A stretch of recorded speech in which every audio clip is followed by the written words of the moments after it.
malato sparra. E oggi mangiamo una crema catalana alla vaniglia su una composta di fragole e una cialda al miele.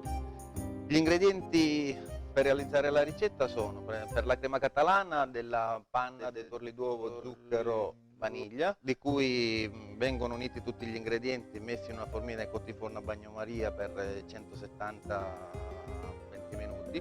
Dopodiché per la cagliata di fragole gli ingredienti sono delle fragole tagliate a pezzettini, messe in un pentolino con dello zucchero, della vaniglia, della buccetta di agrumi. Si lasciano cuocere qualche minutino, si tirano fuori dal fuoco, si aggiungono dei tuorli d'uovo, si rimettono sul fuoco e si lasciano cuocere ad 80 gradi di temperatura. Si lascia raffreddare. In questo caso qua noi l'abbiamo presentata su un cestino di zucchero colato arricchito con dei semi di papavero. E quindi il piatto è presentato con, dentro questo cestino noi andiamo a mettere alla base la cagliata di fragola, andiamo ad inserire la crema catalana di cui prima l'abbiamo leggermente gratinata con dello zucchero di canna e abbiamo inserito la cialda di miele, che si tratta praticamente, gli ingredienti per la cialda di miele sono zucchero, miele, farina.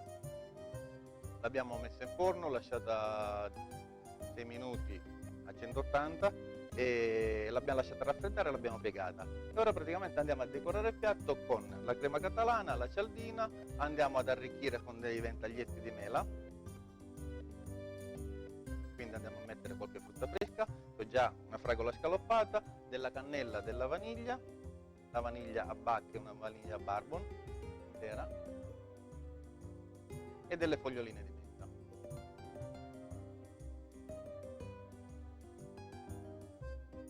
E il piatto è pronto. Buon appetito!